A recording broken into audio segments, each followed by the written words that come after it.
Animal Farm, an engaging intro for YouTube. What happens if a group of animals decides to make a revolution and take over the farm? If pigs declare themselves the smartest, and equality is the main law? It sounds like a fairy tale, but it turns into a terrible parable about how ideals are destroyed by power. Animal Farm is a simple animal story that explains the essence of the dictatorship better than any textbook. Let's take it from beginning to end. Animal Farm retelling. The story begins on an ordinary farm of Mr. Jones.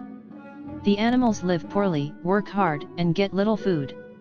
One day, an old boar named Major gathers everyone in the barn and tells them about his vision, that people are oppressors, that animals can live on their own, in freedom and equality. He dies a few days later. But his words become a spark. When Mr. Jones forgets to feed the animals, they start a riot and expel the people.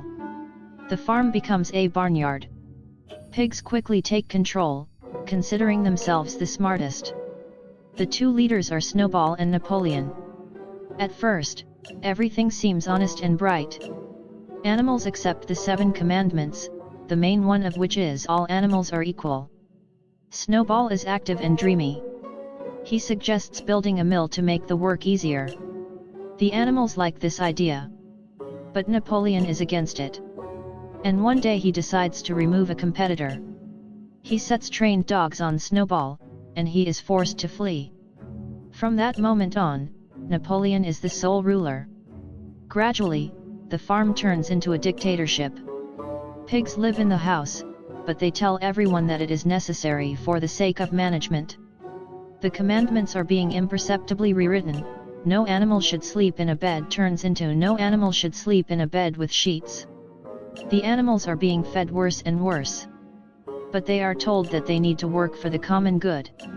All the troubles are explained by the sabotage of Snowball, who is being portrayed as an enemy.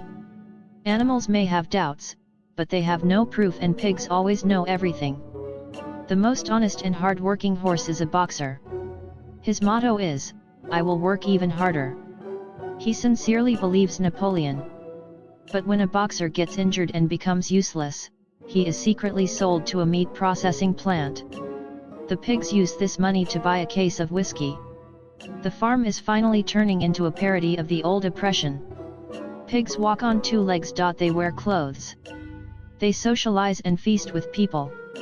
The commandments are erased, and instead there is one: all animals are equal. But some are more equal than others. In the finale, the animals look out the window and see people and pigs at the table. It is impossible to distinguish them from each other. This is how the revolution ends, which began for freedom, and came to a new form of slavery.